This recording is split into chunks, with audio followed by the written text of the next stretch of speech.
Ok, então nós já descobrimos, através da Bíblia, o que já aconteceu segundo as profecias até o fim da época da igreja.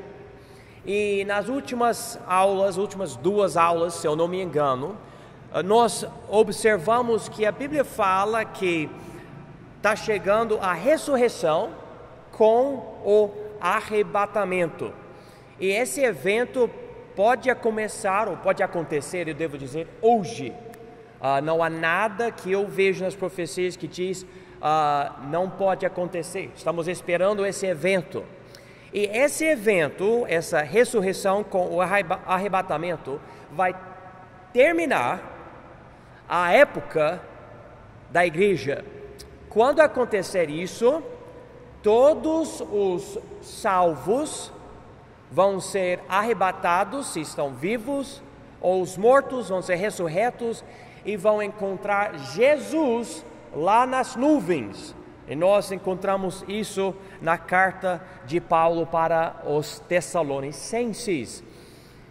Veja algo comigo, por favor, porque ainda eu estou tentando enfatizar isso por causa de pessoas que falam que quando a gente morre, a gente fica somente enterrado e daí precisamos esperar a ressurreição, mas não é exatamente isso. Veja que a Bíblia diz aqui em Judas, versículo 14, por favor, Judas 14.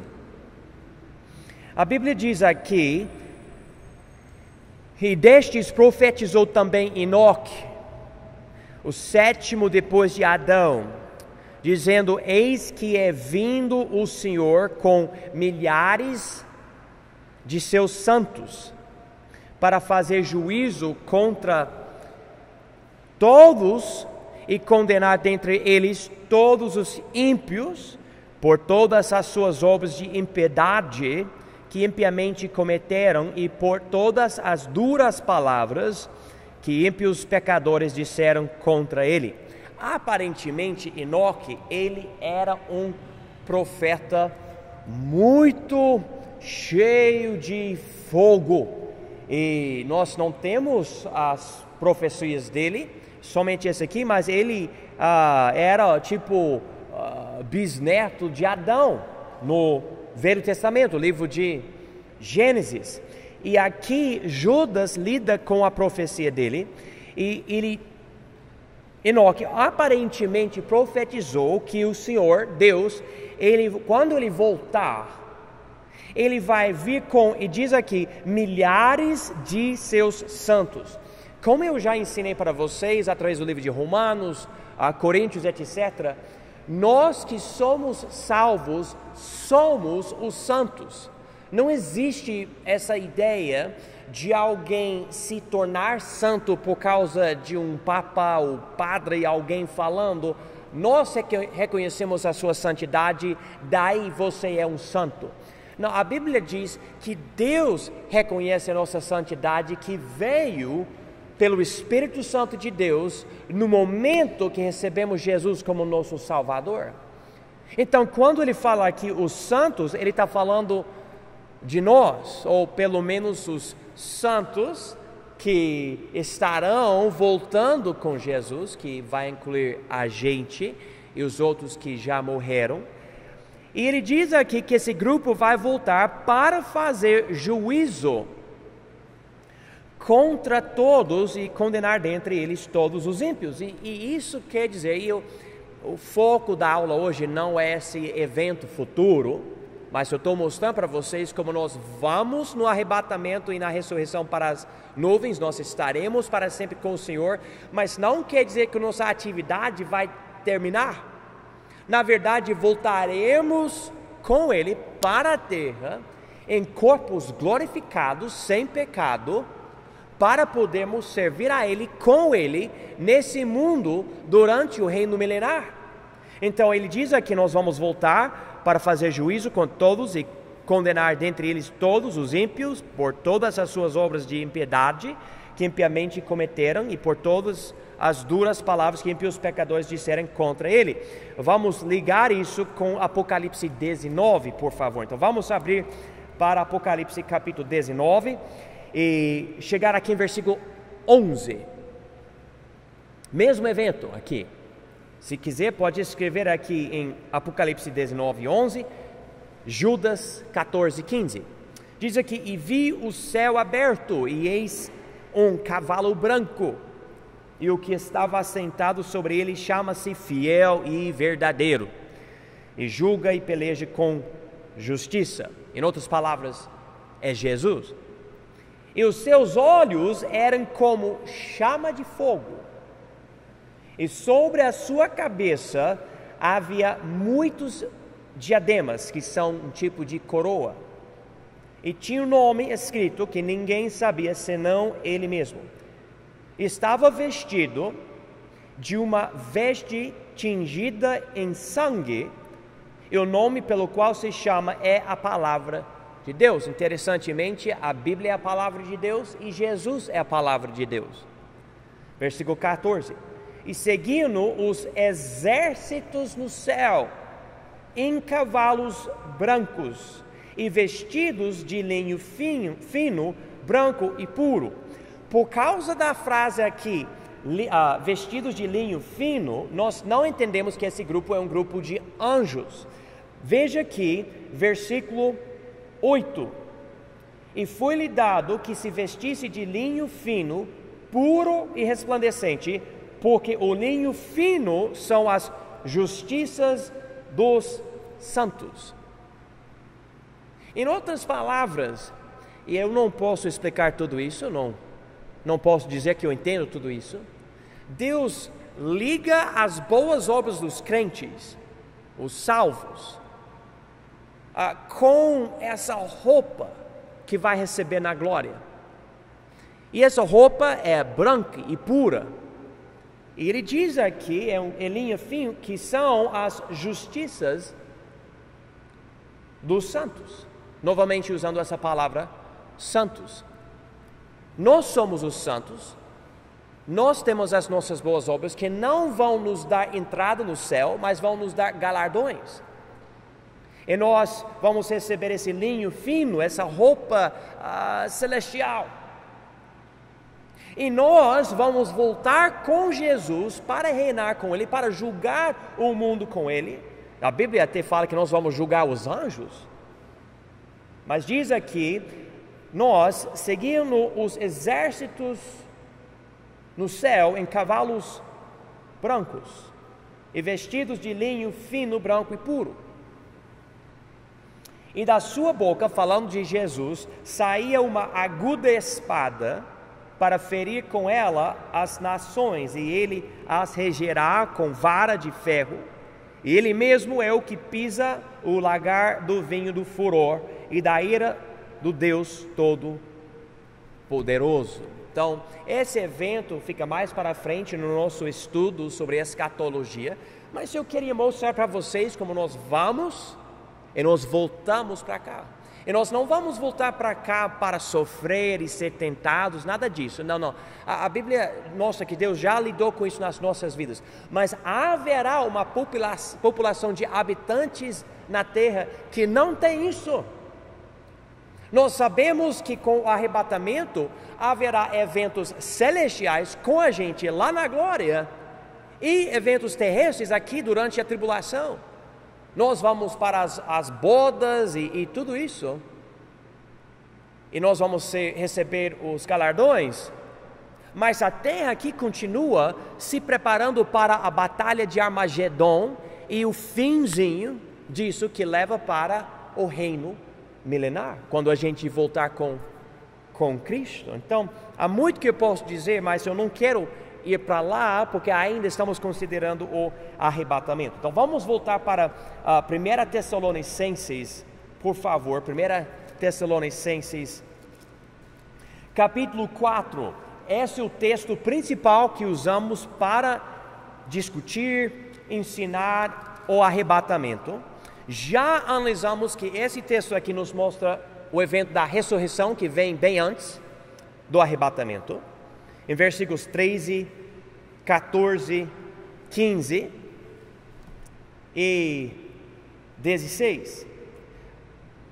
Versículos 17 e 18. Depois nós, os que ficarmos vivos, seremos arrebatados, juntamente com eles, os ressurretos, nas nuvens, a encontrar o Senhor nos ares, e assim estaremos sempre com o Senhor.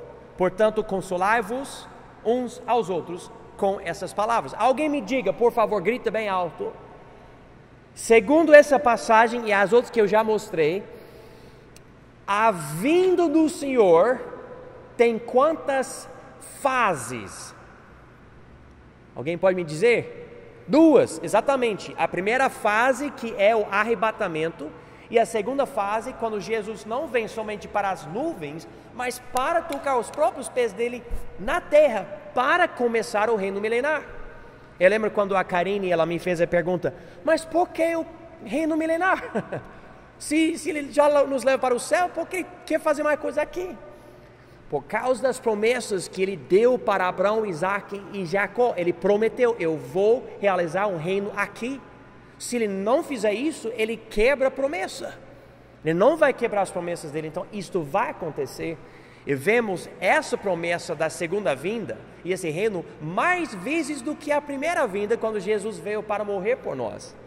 Então, aqui na página 30, no finzinho, número 2, diz: o crente que não morreu ainda, a gente por enquanto, nós aguardamos o arrebatamento ou a morte.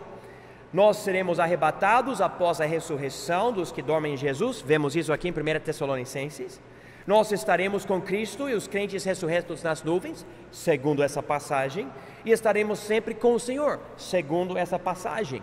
Isso quer dizer que nós vamos para o céu durante a tribulação, nós vamos voltar para a terra durante o reino milenar, e nós vamos continuar com Deus na nova terra durante toda a eternidade. E nós vamos lidar mais com os eventos e os detalhes dessas coisas futuramente. Vamos chegar aqui, página 31. Há várias passagens que explicam em detalhes o arrebatamento. Comparando esses detalhes com os detalhes do retorno de Cristo para a terra, notamos que são eventos distintos, separados pela tribulação. O que é que a Bíblia diz sobre o arrebatamento? Então, já estamos aqui em 1 Tessalonicenses capítulo 4, versículo 16, e ele dá uns detalhes aqui, e junta esses detalhes com outras coisas que se encontram na Bíblia. Mas vamos chegar aqui em João 14, que também lida com a volta de Cristo, especificamente o arrebatamento. Diz aqui em João 14 o seguinte, versículos 1, 2 e 3. Não se turbe o vosso coração. Credes em Deus, crede também em mim. Na casa de meu Pai há muitas moradas. Se não fosse assim, eu vou-lhe teria dito: vou preparar-vos lugar. E quando eu for e vos preparar lugar, virei outra vez e vos levarei para mim mesmo, para que onde eu estiver, estejais vós também. Dando a mesma ideia de Jesus estar em algum lugar, ele vem para nos buscar. Não dá a ideia de que vem para aqui para reinar. Vai acontecer sim, mas essa vinda para ele ficar aqui é a segunda fase. A primeira fase é essa fase aqui. E Jesus deu essas palavras aqui em João 14 para confortar a gente, especialmente os primeiros discípulos que estavam tristes sabendo que Jesus ia deixá-los temporariamente. Diz aqui em versículo 2: na casa de meu Pai há muitas moradas. Quando estudamos a vinda de Cristo e a linguagem que ele usa, e comparamos com o noivado judaico, vemos que nesse noivado judaico, Deus está nos dando os detalhes da volta dele. Em outras palavras, quando nós pensamos sobre a volta de Cristo, não é para criar medo, pavor. Inclusive, em 1 Tessalonicenses 4, onde a gente começou hoje à noite, versículo 18 diz: portanto, consolai-vos uns aos outros com estas palavras. Hoje em dia, por causa da proliferação de imoralidade, muita pessoa nem consegue valorizar um noivado. Mas, biblicamente, existe um período de um homem dizer para uma mulher: eu quero me casar com você. E nessa promessa, ela se prepara para casar com ele. Essa promessa é tão forte que em certos lugares, eu sei que no meu país, antigamente, eu não sei, eu acho que não existe mais hoje. Se um homem promete casar com uma mulher e depois ele decide quebrar isso, não é casado ainda, ela pode levar ele para a justiça e dizer que ele violou a promessa, e ele pode ser multado por causa disso. Não sei se existe isso aqui no Brasil. No noivado judaico, aconteceu basicamente muitos outros detalhes, eu não vou contar porque vai dominar o tempo inteiro hoje à noite. O rapaz, com a família dele, vai para a casa da moça e as famílias conversam. E há um acordo entre o rapaz e a moça, formando uma aliança. Na Bíblia, essa aliança não é o casamento, mas é algo tão forte, esse noivado, que se ele fizer algo com outra moça, é considerado adultério, não simplesmente fornicação. Não era para quebrar esse negócio, mas ele não podia se casar com ela automaticamente. Ele tinha a responsabilidade de sair daquela casa, ir com o pai dele e construir uma morada perto da casa do pai dele. Ele precisava esperar a palavra do pai dele, para o pai dele: agora essa morada, essa casa está pronta, pode voltar agora e buscar sua noiva e passar pelas bodas. Bodas quer dizer os votos, e entrar no casamento e trazer ela de volta para cá, e vocês vão morar juntos nessa casa. E quando você pensa sobre isso, é algo muito bonito, e você pode imaginar, a moça não sabe quando ele vai voltar, então ela se cuida, pensa sobre isso. Como eu brinco com vocês, eu acho que ela não fica no sofá comendo salgadinhos, assistindo novela, engordando, sabe, ficando. Não, eu acho que ela está pensando: ele pode voltar hoje, meio noivo, pode voltar a me buscar hoje, e tem aquele ânimo. E é dentro desse noivado judaico que Jesus ensina. Ele foi para a casa do pai dele, está esperando a palavra do pai dele para voltar e nos buscar. Essa é a ideia.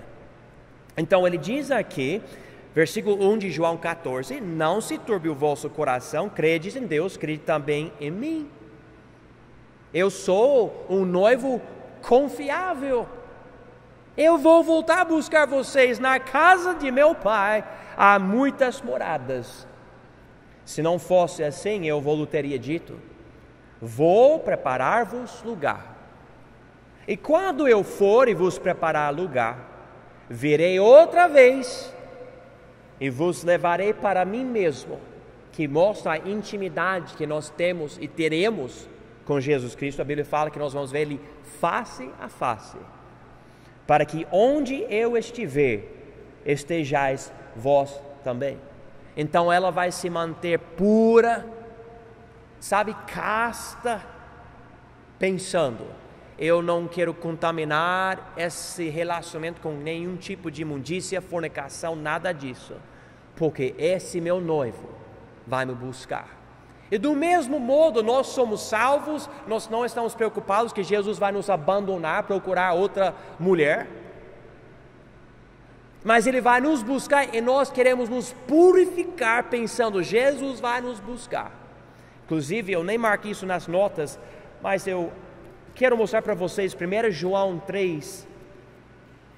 1 João 3 diz o seguinte: vede quão grande amor nos tem concedido o Pai, que fôssemos chamados filhos de Deus, por isso o mundo não nos conhece, porque não o conhece a Ele. Amados, agora somos filhos de Deus e ainda não é manifestado o que havemos de ser. Mas sabemos que quando Ele se manifestar, seremos semelhantes a Ele. Essa glorificação do corpo. Porque assim como Ele é, o veremos. E qualquer que nele tem esta esperança, a volta dele, irmãos, purifica-se a si mesmo, como também ele é puro. Então não é pavor que nós temos: ele vai voltar, eu preciso tirar de mim qualquer imundícia. Não, é esperança. Ele vai voltar nos buscar. Então vou me purificando. Eu não quero passar vergonha quando Jesus voltar. Eu não quero que quando Ele voltar me buscar, eu estou fazendo algo errado. Imagina você está fazendo algo errado na hora que seu noivo voltar. Então você não quer, você é salvo, você tem Jesus, você sabe que Ele é seu noivo eterno, vai ser seu marido eterno, então você espera isso.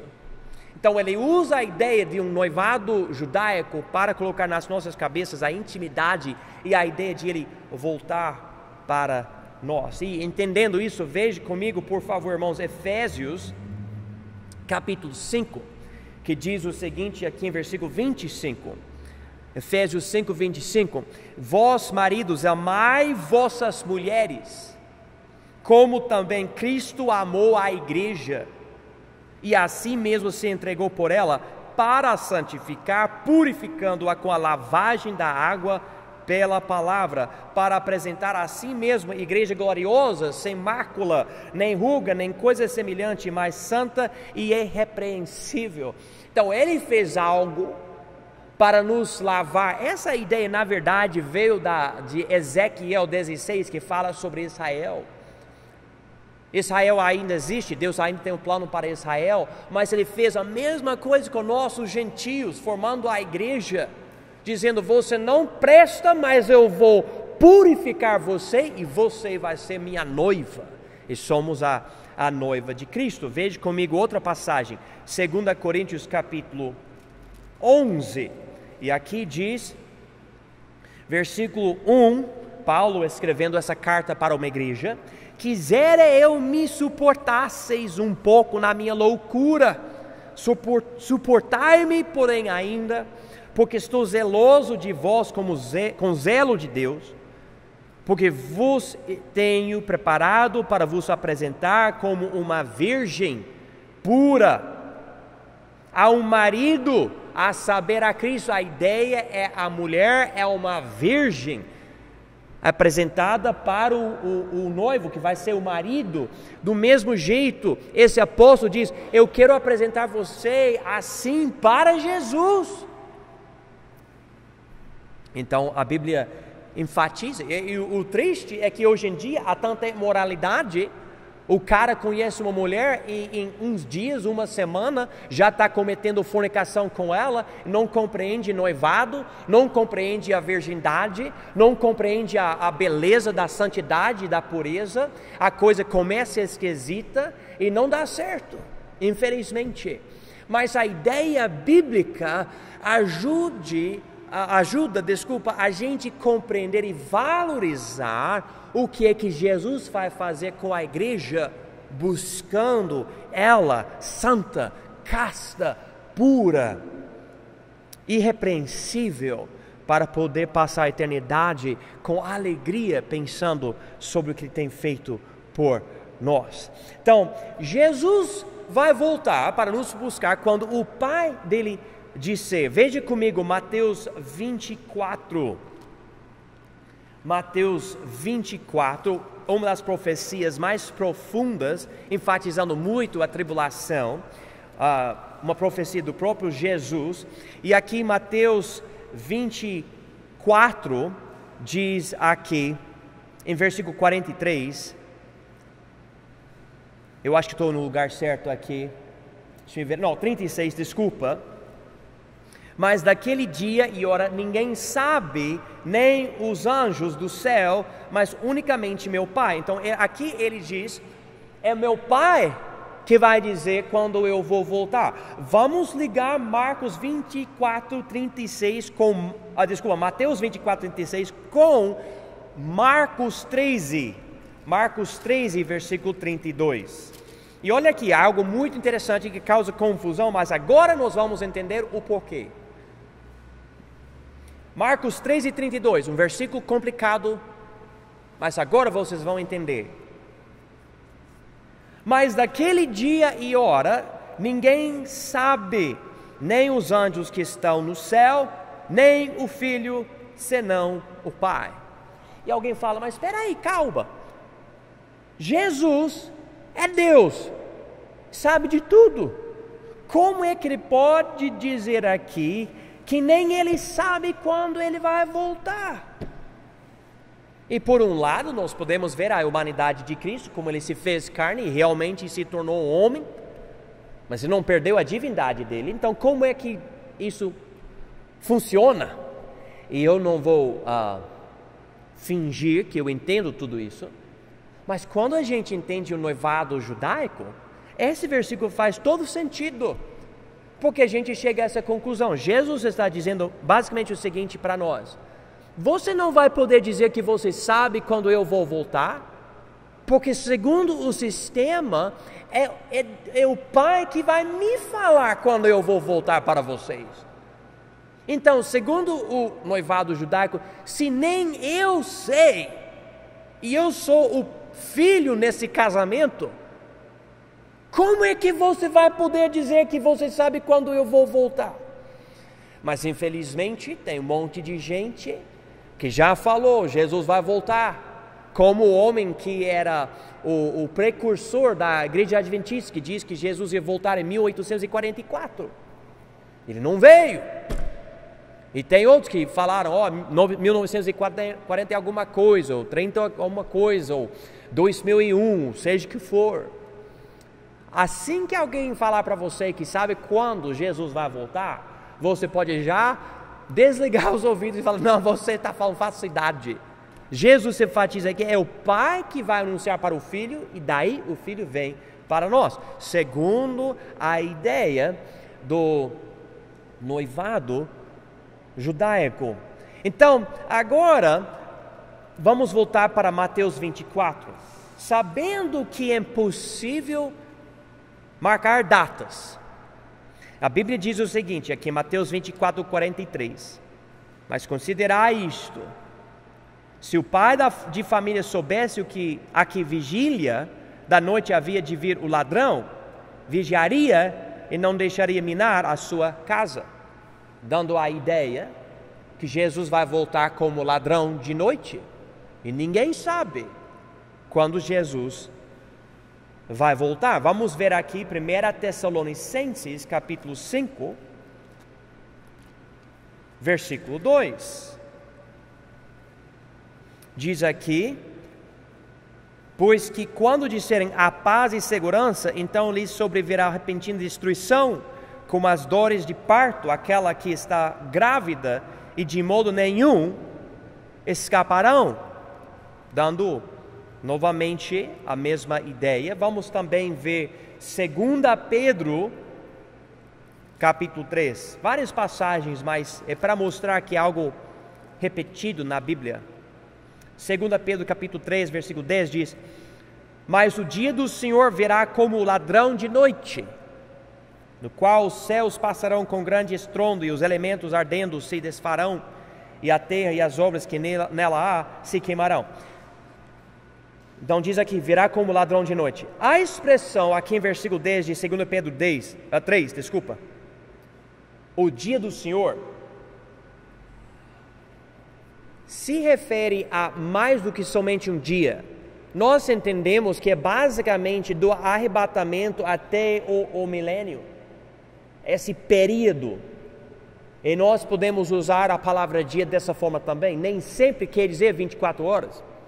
Há lugares onde quer dizer 24 horas, por exemplo em Gênesis 1. Mas também existe a ideia de um dia, que é um período, uma época. E nós entendemos isso, e a ideia é que o início disso vem, e ninguém sabe quando.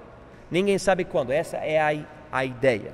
Agora, vamos voltar para o texto principal, a 1 Tessalonicenses, por favor, capítulo 4. O que acontece no arrebatamento? Aqui, versículo 16 de 1 Tessalonicenses 4 diz, porque o mesmo Senhor descerá do céu com alarido, e com voz de arcanjo, e com a trombeta de Deus, e os que morrerem em Cristo ressuscitarão primeiro. E daí em versículo 17 ele fala sobre o arrebatamento. A primeira palavra, primeiro detalhe, ele diz aqui, é que Jesus vai descer. Eu ensinei para vocês na semana passada que a nossa teoria, porque é meio complicado, é que Jesus desceu para proclamar que ele teve vitória. Ele levou o malfeitor salvo da cruz para esse paraíso em Sheol. Depois ele levou ele com os santos nesse paraíso para a glória lá no céu. Então ele foi para cima. Agora ele vai descer no arrebatamento para as nuvens, não para a terra, para as nuvens.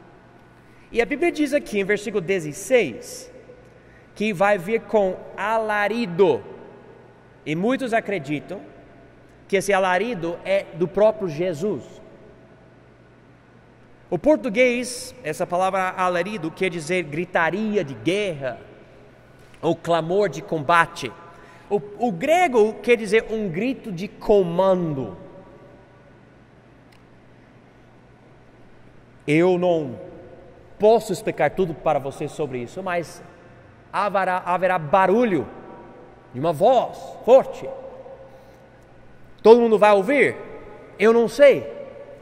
Descrentes vão ouvir? Eu não sei. A Bíblia também fala sobre a voz de arcanjo. A voz de arcanjo. É o único arcanjo na Bíblia. Qual é o nome dele? O único arcanjo identificado na Bíblia. Qual é o nome dele? É quem? Miguel. Miguel.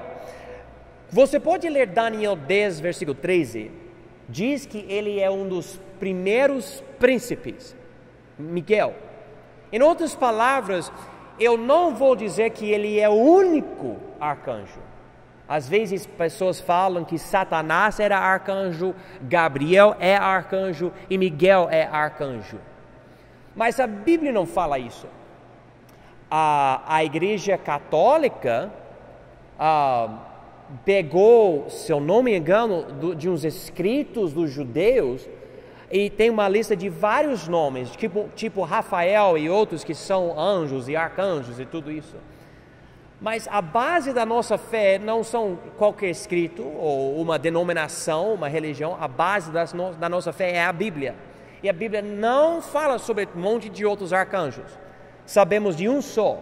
Então podemos dizer que talvez seja o próprio Miguel que vai usar a voz no arrebatamento. E quando acontecer isso, pensamos sobre Miguel. A Bíblia diz para Daniel, ou o anjo disse para Daniel, em Daniel capítulo 10, que 11 e 12, essa parte da Bíblia, que Miguel é o príncipe de Israel.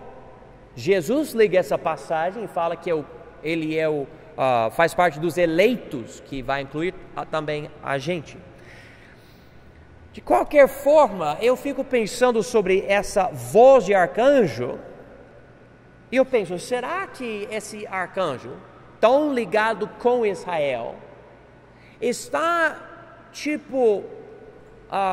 anunciando algo para Israel, porque Deus vai tirar a igreja e Israel vai entrar na tribulação?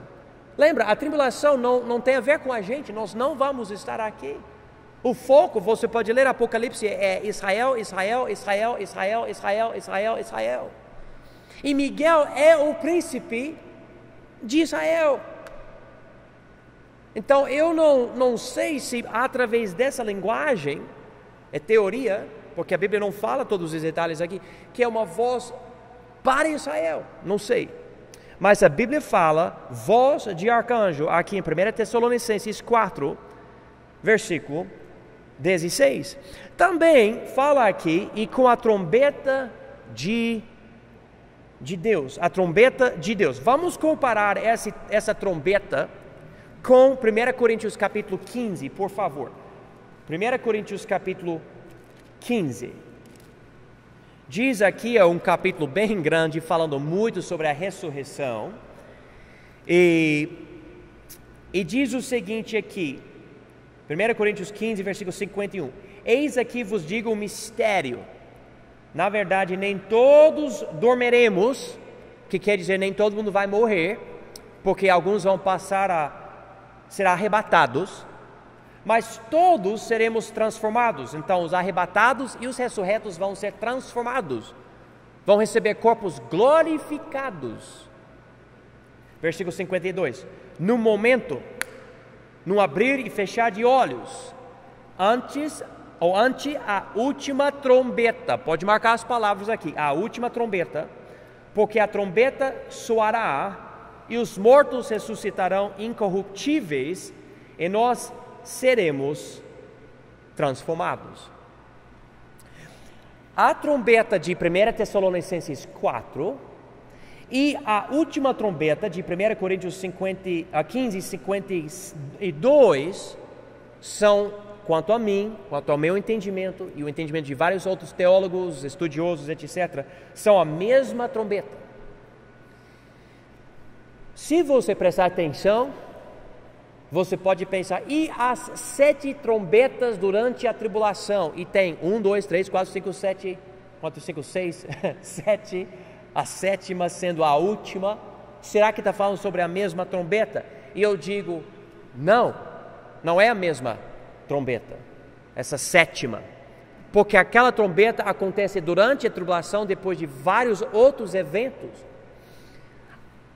Essa palavra última, aqui em 1 Coríntios 15, versículo 52, então, não precisa ser a última trombeta em um grupo ou uma série de trombetas. A ideia de última aqui pode querer dizer no fim, pelo que os estudiosos estão explicando, que eu li, estudei, etc. Essa palavra não tem que se referir para a 7ª trombeta, pode ser simplesmente a ideia de dizer a época da igreja terminou e essa trombeta vai soar. Outra ideia pode ser que haverá mais do que uma trombeta no arrebatamento e quando soar a última mesmo, eu não sei, vai acontecer o arrebatamento. Quanto a mim, eu imagino uma vez. E quando você pensa sobre trombeta, imagina o chifre de um carneiro, algo espiral, que não é tipo música de igreja, sabe? Imagina mais aquele som que chama a atenção dos exércitos para a guerra, para agir. A ideia é algo que vai soar fortemente e vai chamar a atenção. Quem já ouviu um shofar? Levanta a mão. Alguém já ouviu um shofar? Quer que eu faça a minha demonstração que eu já ouvi? Karine, quer ouvir? talvez. Algo, eu vi um homem hoje tocando o shofar, ele tocando, mas eu preciso fazer com a boca, mas é mais ou menos assim. Esse tipo de ideia. Então imagina algo super forte do céu, assim. E você ouve, e você sabe, o dia chegou. E nós vamos, sim. Nós vamos. A Bíblia diz que antes do olho poder fechar e abrir, instantaneamente, você vai lá transformado. É o que a Bíblia fala. Eu estou esperando esse dia. A Bíblia diz que é para nos dar consolação. Eu não tenho medo, não fico pensando, mas eu vou ficar deixado para trás porque... Não, Jesus me salvou, eu sei, eu não mereço isso. Então, por causa disso, eu tenho certeza, porque é baseado nele, não em mim. Se eu ficar olhando para mim, mas olha, eu cometi esse pecado outro dia, olha, eu estou lascado se depender de mim. Eu preciso de Jesus, tenho Ele como meu Salvador, Ele me salvou. Ele disse, todo aquele que invocar o nome do Senhor será salvo. Ele me disse em 1 Tessalonicenses que eu sou salvo da ira futura, que acontece começando na tribulação. Então, eu não vou estar aqui. Esse shofar, chifre de carneiro vai tocar, e eu não vou estar mais aqui. Vamos continuar. Haverá uma transformação instantânea dos arrebatados e ressurretos. Eu já enfatizei isso aqui em 1 Coríntios 15:51. Esses dois grupos serão juntados nas nuvens com o Senhor. Já vimos isso em 1 Tessalonicenses capítulo 4. Então os ressurretos vão ser arrebatados também. Os habitantes da terra, olha aqui na página 31, os habitantes da terra que permanecerão aqui entrarão na tribulação, aguardando a volta de Cristo em Jerusalém sobre o monte Sião. Vamos ver duas passagens. Penúltimo livro do Velho Testamento, Zacarias, por favor, Zacarias capítulo 14. E diz aqui em versículo 4, Zacarias 14:4. E naquele dia estarão os seus pés sobre o monte das oliveiras, que está defronte de Jerusalém para o oriente, e o monte das oliveiras será fendido pelo meio, ou seja, um terremoto, para o oriente e para o ocidente. E haverá um vale muito grande, e metade do monte se apartará para o norte, e a outra metade dele para o sul. Vamos ligar essa ideia com Apocalipse 14. Por favor, Apocalipse 14. E diz aqui, em versículo 1: E olhei, e eis que estava o Cordeiro sobre o monte Sião, e com ele 144.000, que em suas testas tinham escrito o nome de seu Pai. Muitos acreditam, com esse versículo, talvez como base, que os 144.000 são judeus virgens que vão sobreviver ao arrebatamento. E os mártires são pessoas que recebem Jesus durante a tribulação através desses evangelistas, e esses muitos vão morrer. Mas Jesus, ele vai voltar conosco para o Monte Sião, e as pessoas da tribulação vão estar aqui, e Jesus vai chegar, e essas pessoas vão ver Jesus. A tribulação, então, na tribulação, Israel vai se tornar o foco novamente, e várias profecias serão cumpridas. Vamos continuar aqui, página 31. A igreja durante a tribulação.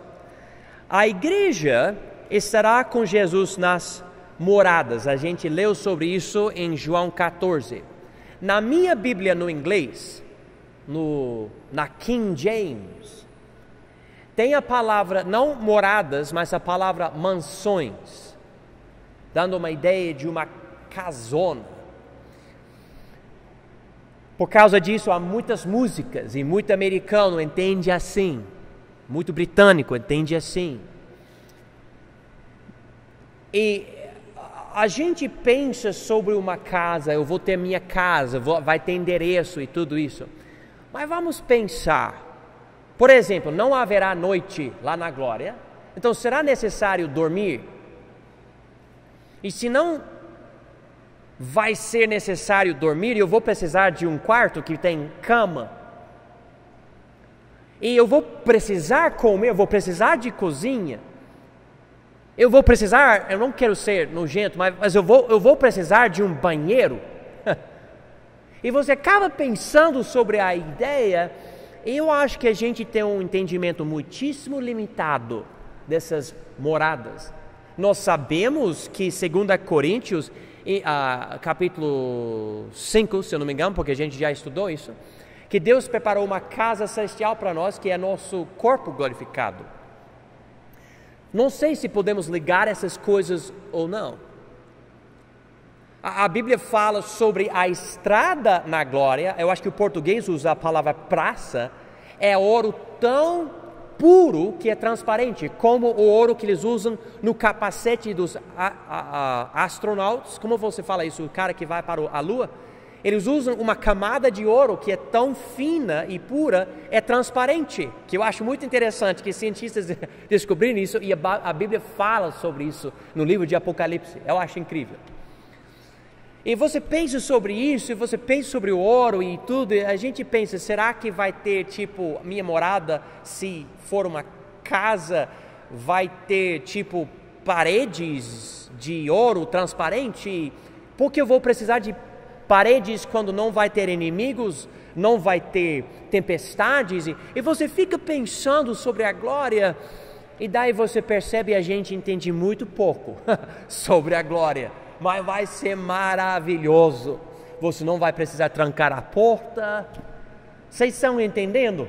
Vai ser maravilhoso, maravilhoso. Você para pensar. É uma coisa incrível. Mas a Bíblia usa a palavra moradas no português. São preparados por Jesus, mas primeiro passará por um julgamento. Vamos ver esse julgamento aqui. Hebreus capítulo 9, versículo 27 diz: E como aos homens está ordenado morrerem uma vez, vindo depois disso o juízo, todos nós seremos julgados. Todos nós. Homem, mulher, salvo, não salvo, todo mundo vai ser julgado depois da morte. Romanos capítulo 14, versículo 10. Mas tu, por que julgas teu irmão? Ou tu também, por que desprezas teu irmão? Porque todos havemos de comparecer ante o tribunal de Cristo. Quando pensamos sobre nós, os salvos, esse tribunal de Cristo não é igual o grande trono branco que eu expliquei na semana passada. Porque a ideia para nós é que nós não vamos ser julgados e Deus vai dizer: você não merece a salvação, vou te lançar no lago de fogo. Porque nós já somos salvos em Jesus. Esse tribunal, então, é para Deus dar para nós galardões, dependendo das obras nossas que nós temos agora na nossa vida cristã. 2 Coríntios capítulo 5, 2 Coríntios capítulo 5, versículo 10 diz: porque todos devemos comparecer ante o tribunal de Cristo, para que cada um receba segundo o que tiver feito por meio do corpo, ou bem ou mal. Agora, ele fala por meio do corpo, ou seja, Deus está avaliando as nossas obras nesse corpo. E marca essa palavra em versículo 10, mal. mal. 2 Coríntios 5:10. Essa palavra mal é muito interessante, porque quando você vê isso, provavelmente você pensa em pecado. Mas essa palavra mal é interessante porque na língua original dá a ideia de algo vão, algo sem valor, algo que não presta. Você faz e Deus diz, não presta, então não vai receber galardão por causa disso. Com esse entendimento, vamos para 1 Coríntios capítulo 3. 1 Coríntios capítulo 3, e vamos ver aqui, versículo 11. Alguém prega o evangelho para você e dá o fundamento, que é Jesus Cristo. Você recebe Jesus, você tem esse fundamento. Agora você começa a crescer em Jesus. Então você vai construir uma casa espiritual, vamos dizer, nesse fundamento que é Jesus. Agora então, com esse entendimento, versículo 11. Porque ninguém pode pôr outro fundamento além do que já está posto, o qual é Jesus Cristo. E se alguém sobre este fundamento formar um edifício de ouro, prata, pedras preciosas, madeira, feno, palha, a obra de cada um se manifestará. Na verdade, o dia a declarará, porque pelo fogo será descoberta, e o fogo provará qual seja a obra de cada um. Então você pensa, fogo queima, fogo destrói.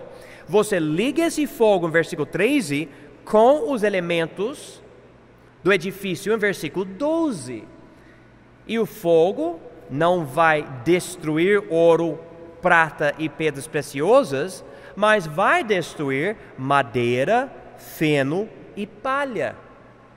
Então, Paulo dá a ideia que quando Deus julgar os salvos, depois da morte,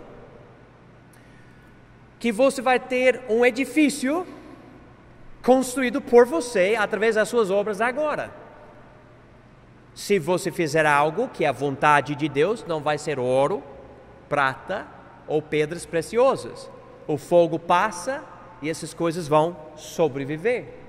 Mas, se você tiver uma vida cheia de coisas que não presta, vaidades e vaidades e vaidades, ficando focado em dinheiro e beleza e fama e conforto, etc., então você vai sofrer perda, porque você vai ver o fogo queimar madeira, feno e palha, e você não vai ter mais essas coisas.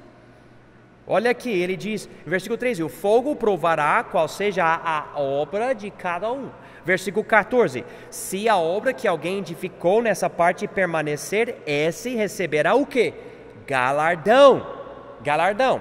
Se a obra de alguém se queimar, sofrerá o quê? Detrimento. Mas, marque isso, é essencial marcar isso. Versículo 15.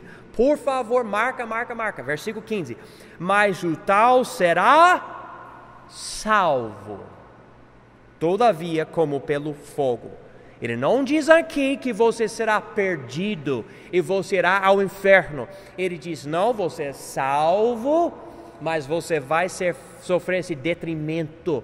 Você não vai receber os galardões que os outros vão receber. Inclusive, a Bíblia não ensina que na hora que você entrar na glória, que Deus vai limpar as lágrimas. Isso acontece bem depois. O que eu entendi é o seguinte: você pode chorar no dia do julgamento e você é salvo, porque você vai ver o quanto o que Deus queria fazer com você e tantos galardões que você não aproveitou porque você ficou focado em dinheiro e casona e carro e celular e amigos e sabe, tanta coisa dessa terra que é temporária.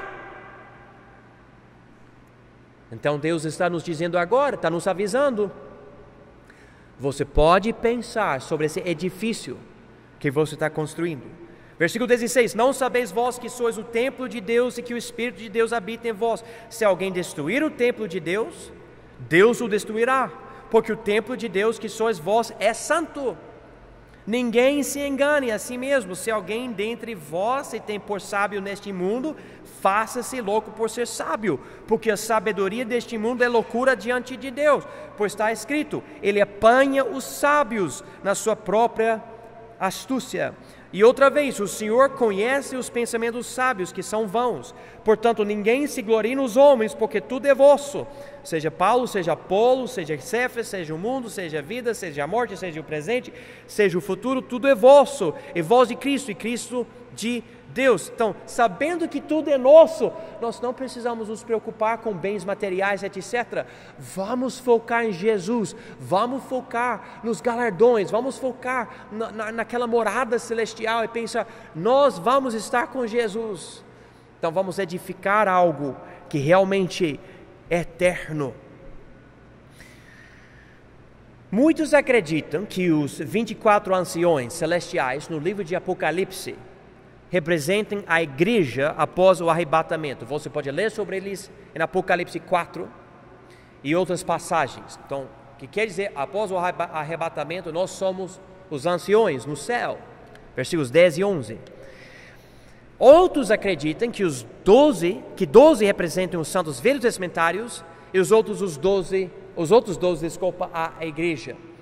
Eu faço parte do grupo que acredita que 12 são do Velho Testamento e 12 são do Novo. Nós estaremos com Ele lá, nós seremos julgados, nós receberemos galardões, nós vamos ter uma ceia maravilhosa com Ele, a Bíblia profetiza isso, nós vamos para as bodas, nós vamos nos casar com Ele, tudo isso durante a tribulação, e daí voltamos para cá.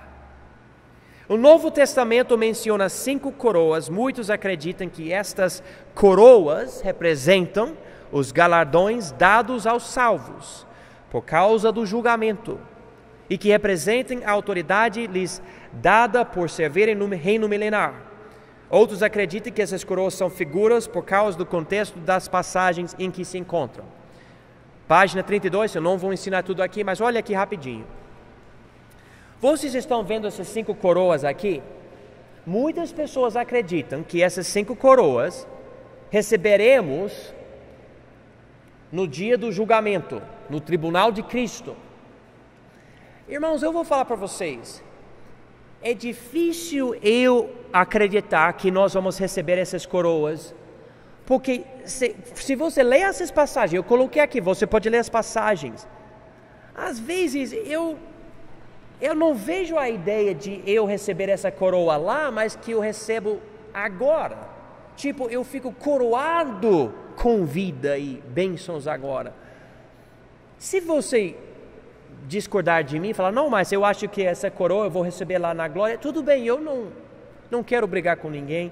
É só que pela linguagem, vocês podem ler e estudar isso, fica meio difícil. Uma coisa que eu sei que nós vamos receber por causa das nossas obras é esse linho fino. O último livro da Bíblia diz que a esposa de Cristo, a igreja, receberá linho fino, representando as justiças dos santos. Eu sei disso. Esse linho fino também pode representar os galardões dos santos. Eu sei disso. Então, eu não estou querendo criar debate. Muitos homens de Deus dizem que essas coroas nós vamos receber. Só que eu pessoalmente não vejo essa ligação na Bíblia. Mas de uma forma ou outra a Bíblia diz que nós vamos receber galardões no tribunal de Cristo. Ok? Então, prepare-se para isso. Uma coisa que eu vou falar que eu não enfatizei aqui, nas parábolas de Jesus, existe uma ideia interessante. A nossa fidelidade agora, irmãos, quem quer ser fiel? Levanta a mão, você quer ser fiel a Cristo.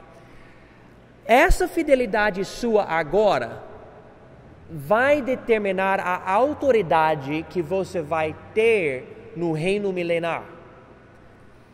Parece, eu não sei explicar tudo isso. Se a linguagem não é figurativa, você vai poder reinar sobre certas cidades no reino milenar, dependendo da sua fidelidade agora. Não é interessante isso? A Bíblia fala especificamente, mais do que uma vez, que nós vamos reinar com Ele. por causa disso as pessoas ligam essas coroas. Eu não tenho problema com isso, só que a linguagem não me mostra isso aqui. Mas eu fico pensando, o que é que eu vou fazer no reino milenar? Eu sei que eu sou salvo, eu sei que eu vou passar a eternidade com meu Salvador Jesus. Ele é maravilhoso. Eu tenho essa certeza, eu tenho essa paz no meu coração. Mas sabe, irmãos, eu quero algo especial no reino. Oh, eu sei, eu não vou ser Abraão, Davi, Moisés, Paulo, Pedro. Eu posso dizer, infelizmente, eu quero ser aquela pessoa que consegue deitar a cabeça no peito de Jesus, como João fez no Novo Testamento. Eu não digo que Jesus nunca vai permitir isso. Na verdade, eu vejo tanta intimidade na Bíblia. Mas eu fico pensando sobre a minha posição na glória. Quem já parou para pensar sobre isso? Levanta a mão. Já parou para pensar? Qual vai ser a minha responsabilidade? Ele não explica para mim agora, mas uma coisa ele fala, é o seguinte: seja fiel agora. Seja fiel. Faça o certo. Eu já lidei com sua salvação, você vai estar comigo, você faz parte da minha noiva, eu vou buscar você. Seja fiel. E você vai receber os galardões certos para você lá na eternidade. Semana que vem, Deus permitindo, nós vamos ver o período entre o arrebatamento e a tribulação. Algo muito importante. Não percam, por favor.